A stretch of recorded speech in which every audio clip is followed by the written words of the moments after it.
And one could say, how is it that communities, their purpose, their mission, what it is that, and I'm using communities as a unit of analysis, you could go at the neighborhood level, you could go to a macro country level, is, if one of the characteristics are what are the inflection points in a society that in some way events an outcome of a social condition, of a community level, of whatever that may be, and that can be all politics, it could be a huge discussion around the marketplace and the role of the economy.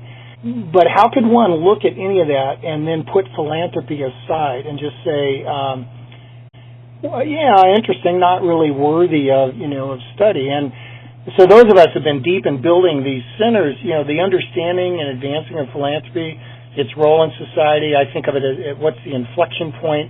And it's also all sides of philanthropy. I mean, the same thing we cheerlead for may be the same inflection point that actually gives us great angst, and that certainly has happened in the political arena and elsewhere.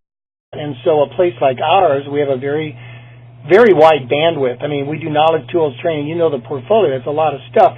We have to actually hold the mirror up to ourselves once in a while, because if we're only about cheerleading, we're only about training the willing to be even greater and more effective and whatever, well, we're also ignoring the other ways in which philanthropy, as an inflection point, can swoop into communities or be a part of something that may actually be undermining to a democracy and so on. I think a great center are all those things. They're applied research and basic. They're advancing the capacity of the nonprofit sector in all of its through leading and managing and the knowledge and tools and trainings that we all, I shouldn't say we all, but most of our nonprofit centers do.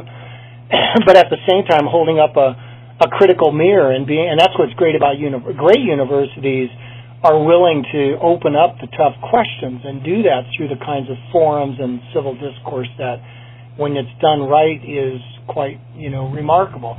So could all that be sort of organized absent a center, an epicenter?